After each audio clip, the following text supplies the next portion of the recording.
नमस्कार आप लोगों को।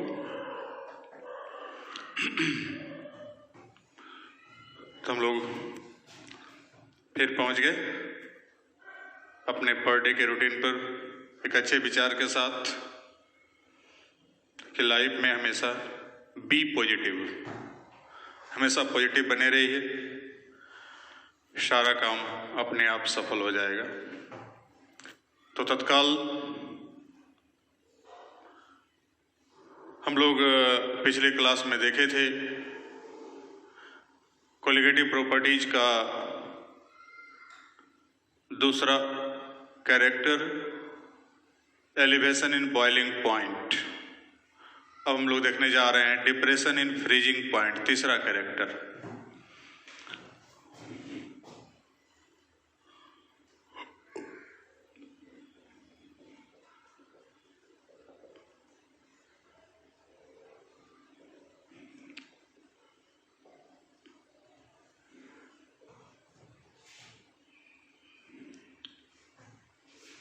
तो पहले इसके फ्रीजिंग पॉइंट क्या है, पहले ये जानें। तो इसको जानते हैं, कहता that minimum temperature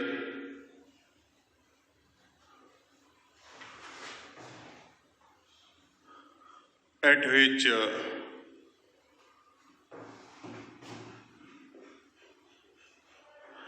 any liquid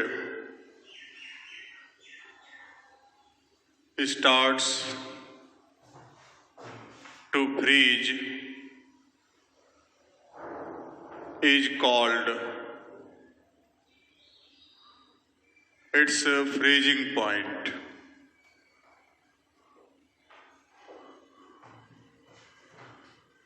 कि वह मिनिमम टेम्परेचर जिस पर कोई भी लिक्विड सब्सटेंस फ्रीज करना स्टार्ट करे, मतलब जमना स्टार्ट करे, जमना प्रारंभ करे, उस मिनिमम ताप जो टेम्परेचर है, मिनिमम टेम्परेचर जो मिनिमम तापक्रम होगा, उस मिनिमम टेम्परेचर को हम लोग क्या कहेंगे, उसका फ्रीजिंग पॉइंट। मतलब जहां से वो लिक्विड टू सॉलिड, लिक्विड से सॉलिड जब जाता है तो वो फ्रीजिंग कहलाता है। तो लिक्विड से सॉलिड में चेंज होना जब प्रारंभ कर दे, जमना प्रारंभ कर दे, जिस मिनिमम टेम्परेचर पर, उस मिनिमम टेम्परेचर को उस लिक्विड का फ्रीजिंग पॉइंट कहा जाता है। जैसे यहां पर example, freezing point of water, सबसे कॉमन एग्जाम्पल 0 डिग्री सेंटीग्रेड और 273 kelvin. That is, at this temperature,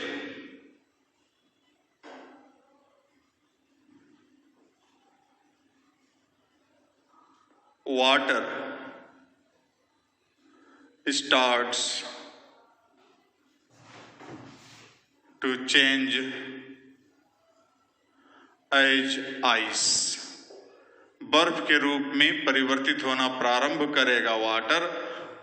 उसी टेम्परेचर को क्या कहेंगे, इसका फ्रीजिंग पॉइंट।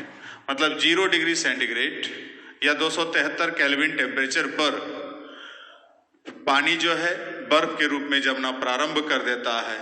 इस मिनिमम टेम्परेचर को हम लोग क्या कहते हैं, इसका फ्रीजिंग पॉइंट। अब हम लोग देखते हैं डिप्रेशन इन फ्रीजिंग पॉइंट। तो कहता है when any solute substance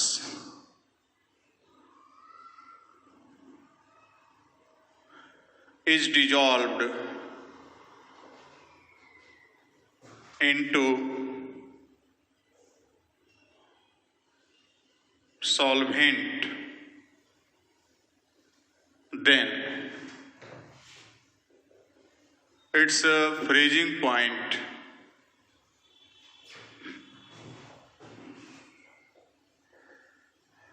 decreases। So this phenomenon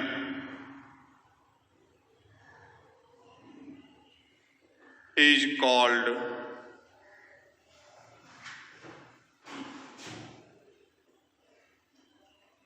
depression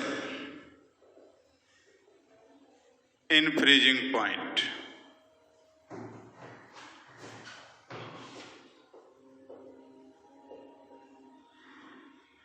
mathematically same उसी स्टाइल में है। It becomes equal to difference of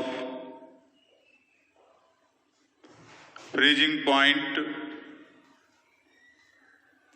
of solvent and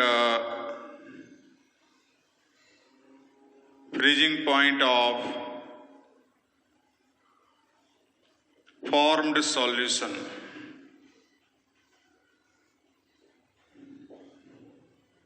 That is depression in freezing point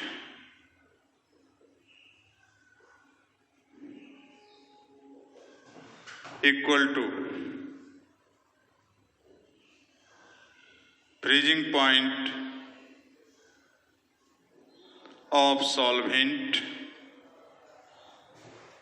minus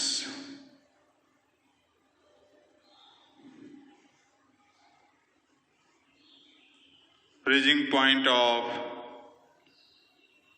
solution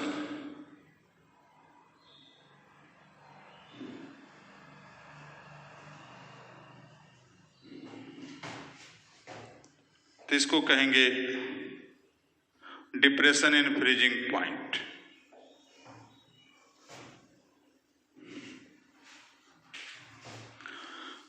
तो मतलब जैसे उसमें था कि किसी सॉल्यूट को मिलाते थे तो सॉल्यूट को मिलाने के बाद उसका फ्रीजिंग पॉइंट, उसका जो बॉइलिंग पॉइंट इंक्रीज करता था। यहाँ पर है कि सॉल्यूट को जब मिलाएंगे तो इसका फ्रीजिंग पॉइंट क्या होगा, डिक्रीज करेगा। अब वो फ्रीजिंग पॉइंट जो डिक्रीज कर रहा है, इस घटना को कहेंगे हम लोग depression in freezing point. Mathematically जो है ये इतना के बराबर होता है freezing point of solvent minus freezing point of solution. मतलब दोनों के फ्रीजिंग पॉइंट का जो डिफरेंस है वही कहलाएगा डिप्रेशन इन फ्रीजिंग पॉइंट। जैसे मान लीजिए आप पानी लिए तो पानी 0 डिग्री सेंटीग्रेड पर जमेगा, उसका फ्रीजिंग पॉइंट तो 0 डिग्री सेंटीग्रेड हुआ। लेकिन जैसे उसमें नमक डाले थोड़ा सा और उसके बाद उसको जमाना चाहेंगे तो वो जाकर के जो है कि 0 डिग्री सेंटीग्रेड पर नहीं जमेगा। तो इसका रीजन क्या है कि सेम मतलब वहां पर जाके जो है कि वो चूंकि उसमें इम्प्योरिटीज आ गया है, इम्प्योरिटीज जब आ गया तो वो उसका जो है कि डिप्रेशन मैंने फ्रीजिंग पॉइंट जो है डिप्रेस्ड करेगा, अर्थात कम ताप पर जाके जमेगा और थोड़ा सा टेम्परेचर लो जाएगा, तब जब जमेगा। इसी घटना को हम लोग कहते हैं उसका डिप्रेशन इन फ्रीजिंग पॉइंट। और वैसे कंडीशन में इसका वैल्यू जो होता है, जो प्योर सॉल्वेंट का जो फ्रीजिंग पॉइंट मतलब वाटर का फ्रीजिंग पॉइंट 0 डिग्री सेंटीग्रेड, अब बाय द वे जाके माइनस में जाके जम रहा है, तो वो दोनों का जो अंतर होगा वही क्या कहलाएगा, डिप्रेशन इन फ्रीजिंग पॉइंट। कि कितना टेम्परेचर पर जाकर वो जम रहा है, मतलब कितना का डिफरेंस हुआ, कितना का गैपिंग हुआ, बस ये बताना।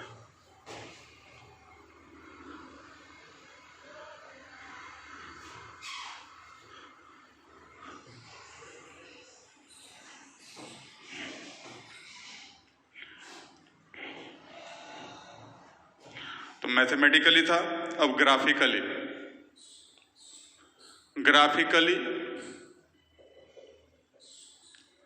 It can be represented also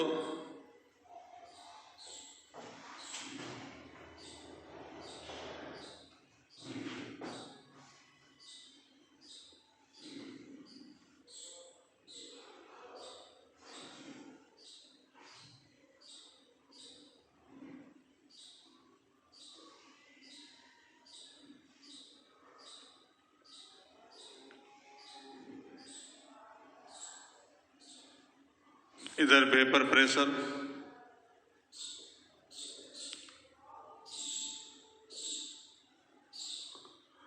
अब यहां पर फिर एक बैरियर ले लेते हैं वही 1 atm वाला।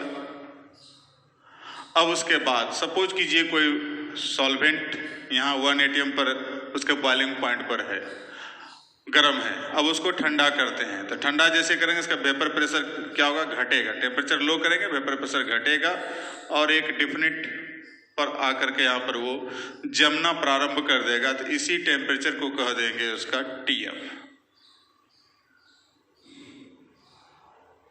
ये सॉल्वेंट के लिए है। अब उसके बाद सॉल्यूशन को लेके चलेंगे तो उसका भी जाकर के जो है कि एक निश्चित यहां पर आकर के जमना प्रारंभ कर दिया। ये हो गया TF डैश और ये दोनों के बीच का डिस्टेंस हो गया डेल्टा TF। तो यही हो गया डिप्रेशन इन फ्रीजिंग पॉइंट। किसी भी मतलब ये हो गया सॉल्यूशन के लिए और वो था सॉल्वेंट के लिए। तो सॉल्वेंट के लिए हो गया तो हमको TF और सॉल्यूशन के लिए हमको TF डैश। तो यहाँ पर हो गया let freezing point of solvent equal to TF and freezing point of solution, जो सॉल्यूशन प्राप्त किए वो हो गया TF dash. Therefore, depression in freezing point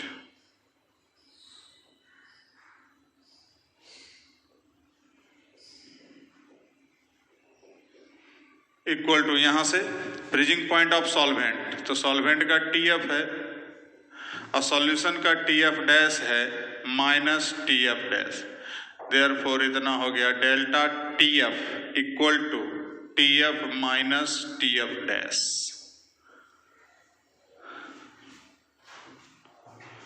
ये रहा डिप्रेशन इन फ्रीजिंग पॉइंट का फॉर्मूला और ये ग्राफ हो गया। तो इस प्रकार से हम लोग डिप्रेशन इन फ्रीजिंग पॉइंट का यहाँ पर छोटा सा फॉर्मूला तैयार किए और ये ग्राफ। अब इसका लॉ एक लाइन का है।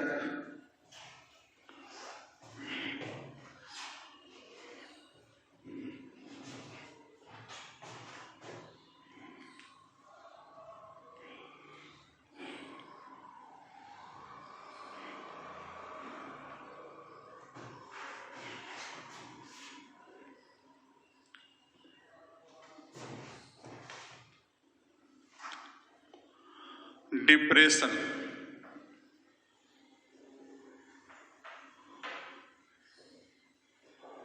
in freezing point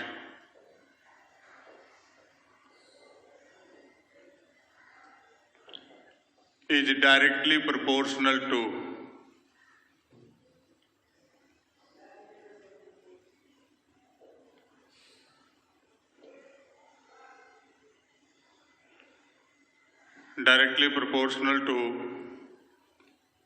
molality of solution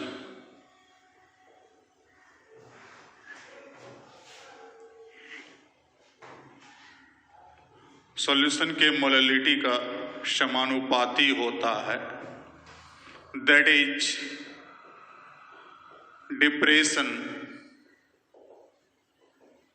in freezing point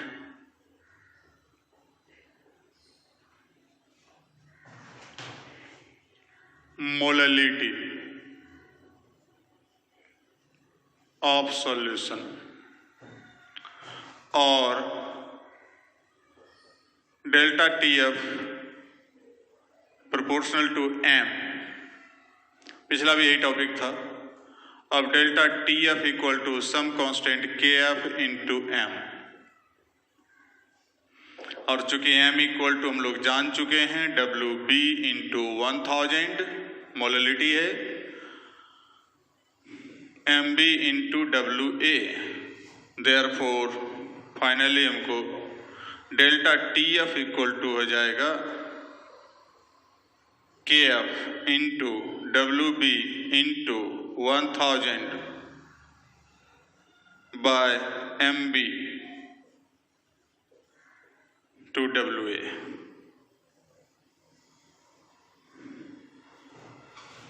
ये इक्वेशन फर्स्ट और ये equation second, where Kf equal to molal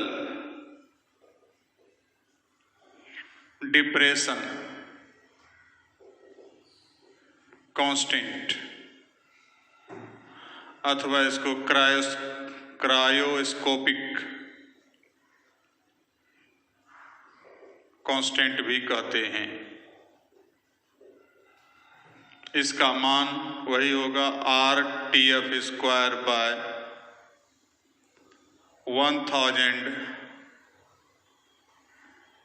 LF और RTF स्क्वायर 1000 डेल्टा H। तो R तो हो गया गैस कांस्टेंट, जो जिसका वैल्यू हम लोग पीछे देख चुके हैं। TF हो गया फ्रीजिंग पॉइंट ऑफ सॉल्वेंट, उसके बाद LF अथवा डेल्टा HF, ये हो गया लेटेंट हीट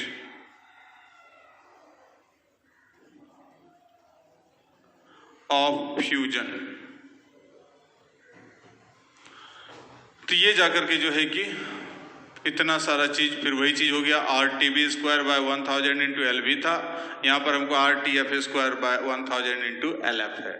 तो इस प्रकार से हम लोग KF का मान भी देख लिए, KF क्या है, कैसे निकलेगा। तो ये हो गया हमको फॉर्मूला, इसका लॉ एक लाइन का, कि depression in freezing point of any solution is directly proportional to molality of solution.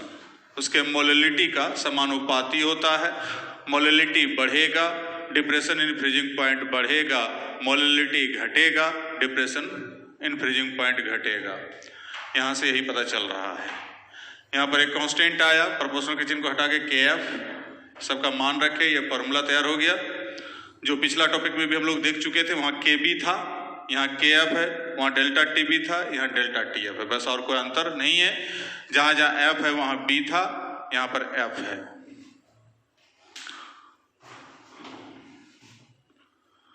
इसको मिटा देते हैं।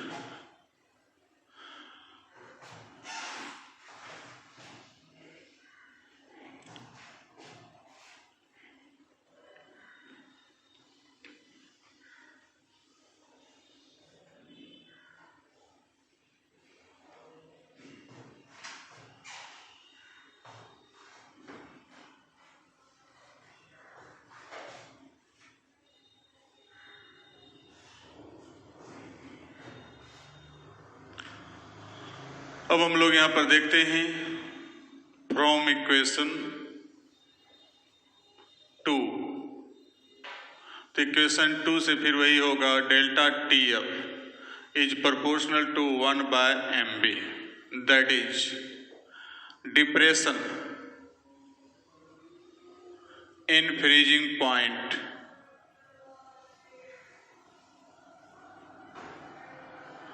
Depends on molecular weight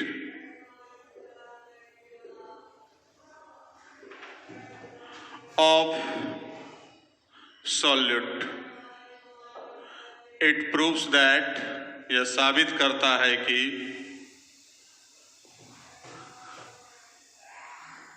depression in freezing point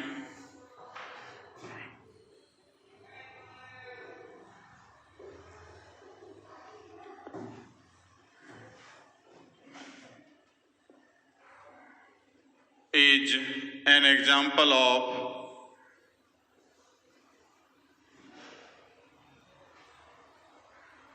colligative properties।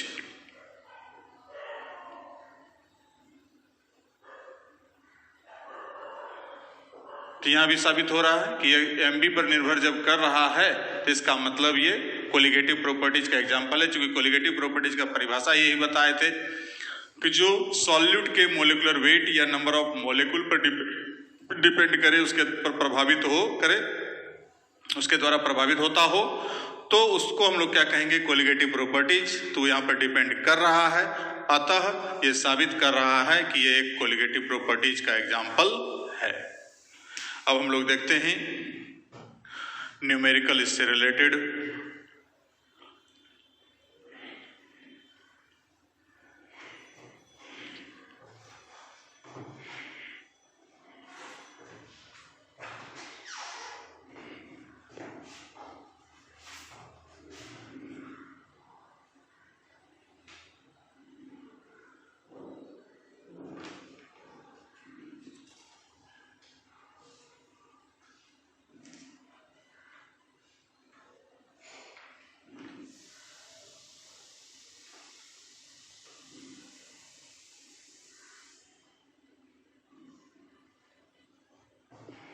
एक क्वेश्चन है,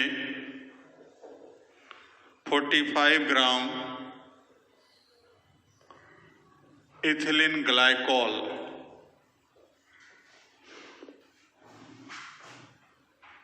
फॉर्मूला है C2H6O2 is mixed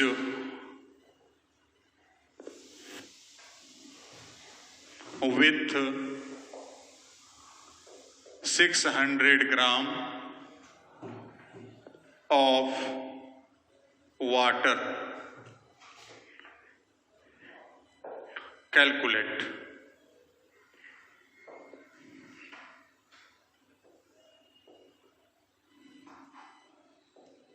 Freezing point of उल्टा लिखा हुआ इसमें है, डिप्रेशन इन फ्रीजिंग पॉइंट।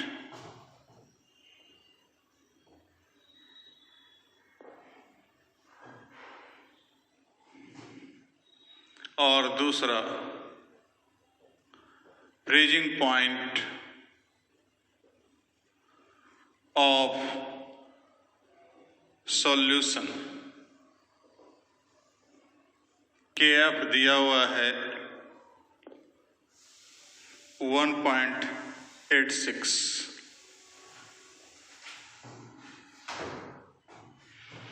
तो कैसे बनेगा, यहाँ पर क्या क्या दिया है, तो कहता है कि 45 gram of ethylene glycol is mixed with 600 gram water.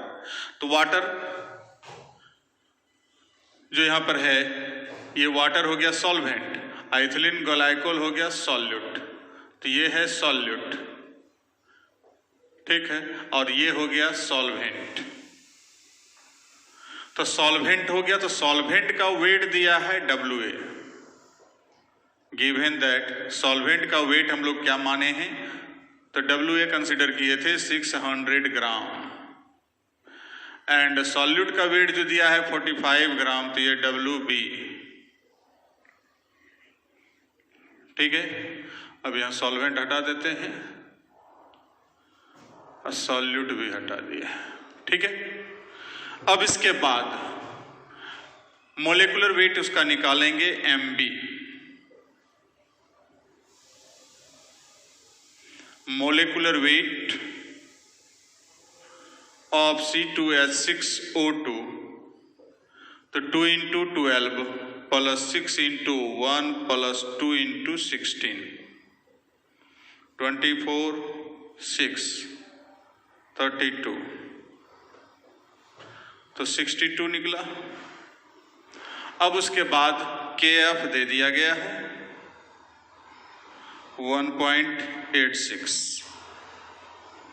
तो पहला number A number, delta TF equal to KF into WB into 1000 MB into WA। तो डेल्टा TF निकालना है, KF 1.86, WB 45, 1000 divided by MB है 62 और WA हो गया 600। तो कैंसिल, अब इधर हो गया 18.6 इंटू 45 डिवाइडेड बाय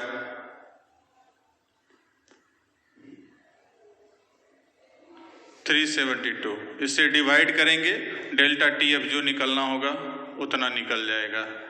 एक आंसर ये हो गया, सॉल्व कर लीजिएगा।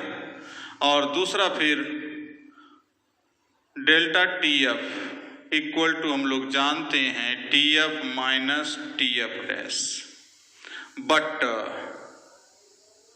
फॉर वाटर के लिए हम लोग जस्ट अभी बताए हैं टी एफ है 0 डिग्री सेंटीग्रेड और 273 केल्विन।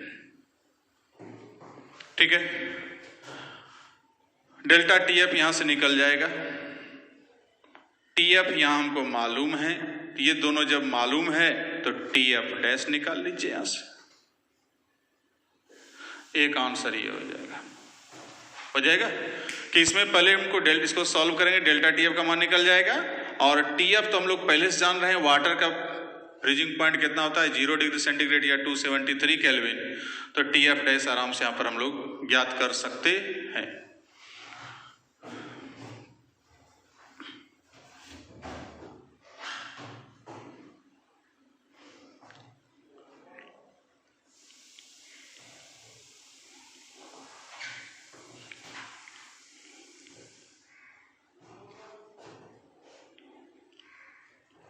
एक सवाल और देखते हैं,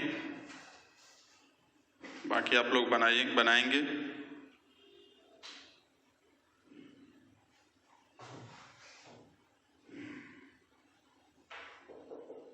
calculate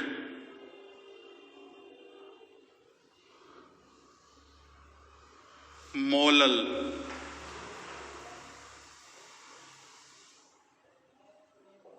depression constant of a solvent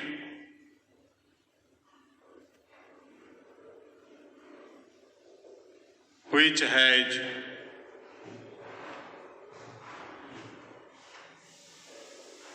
freezing point 16.6 degrees centigrade and latent heat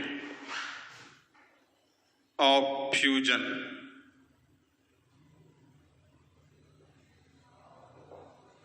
is 180.75 joule per gram.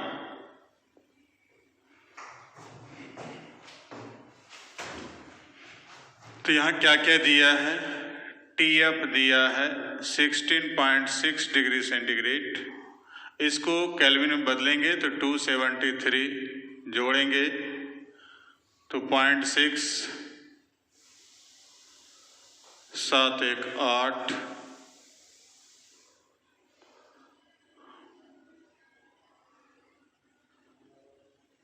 Sorry 6 ठीक है 289 इतना केल्विन हो गया। अब यहां पर जाके जो है एल एफ 180.75 जूल पर ग्राम दिया हुआ है।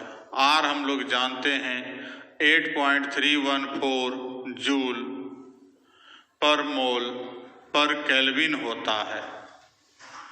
अब उसके जगह पर हम लोग यहाँ पर रखेंगे, एक फॉर्मूला था हम लोग का, अभी जस्ट देखे थे, K F equal to R T F square by 1000 into L F.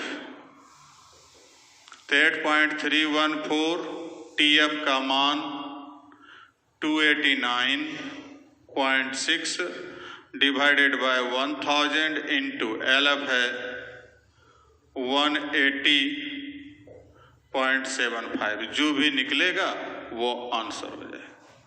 तो कोई भी टाइप का सवाल रहेगा आराम से हम लोग बना सकते हैं। तो इस प्रकार से इस टॉपिक का भी सवाल बनाने का आप लोग प्रयास करेंगे, क्योंकि अभी तक क्वेश्चन बोले थे कि यदि जो नहीं बनता है, यदि क्वेश्चन और किताब उताब में आपके पास है तो उसको भेजेंगे। शायद आप लोग या तो प्रकांड विद्वान हैं या प्रयास नहीं हो रहा है, क्योंकि यहाँ जब ऑफलाइन में जब आप लोग नहीं बनाते थे तो ऑनलाइन में तो और क्या है। गार्जियन बेचारे सीधे साधे हैं, बैठ के आप लोग फेसबुक व्हाट्सएप चलाते होंगे तो गार्जियन को लग रहा होगा कि ऑनलाइन क्लास चल रहा है, तो वैसा ऑनलाइन क्लास करने के चक्कर में यहाँ न्यूमेरिकल बनाने का फुर्सत आप लोग के पास तो नहीं है। शायद अभी तक एक भी न्यूमेरिकल मेरे पास पहुंचा नहीं है। जो मैंने बोला था कि यदि बनता है तो ठीक है, नहीं बनता है तो उसको व्हाट्सएप पर डाल देना है, ग्रुप में डाल देना है। जो भी न्यूमेरिकल्स होगा उसको हम सॉल्व करके आपको यहाँ से भेज देंगे। लेकिन अभी तक कहीं कुछ आने का गुंजाइश नहीं है और आशा भी नहीं करते हैं कि आप लोग से कुछ होने जाने वाला भी है, क्योंकि आप लोग का मेन है, शुरू से ही हम बोल रहे हैं कि आप लोग की भूख मरी हुई है। भूख रहता है तो इंसान पत्थर भी चबा लेता है, सूखा भुज्जा भी खा लेता है। भूख नहीं रहने पर आगे में रसमलाई भी रहे तो वो हटा देता, रिजेक्ट कर देता है। वही आप लोग को है, भूख नहीं है तो रिजेक्शन आप लोग का वो जायज है, इसमें आप लोग का कोई दोष नहीं है। आप लोग का भूख मंदा हो गया है, लीवर गड़बड़ चल रहा है, डाइजेस्टिव सिस्टम गड़बड़ है, इसलिए थोड़ा डाइजेस्टिव सिस्टम को ठीक कर करके, चाहे उसके लिए बाबा रामदेव का योगा भी करना पड़े तो कोई दिक्कत नहीं है, उसको करिए, लेकिन न्यूमेरिकल को बनाइए। न्यूमेरिकल बना करके उसको न्यूमेरिकल मेरे पास भेजिए जो नहीं बनता है। तब तक के लिए धन्यवाद।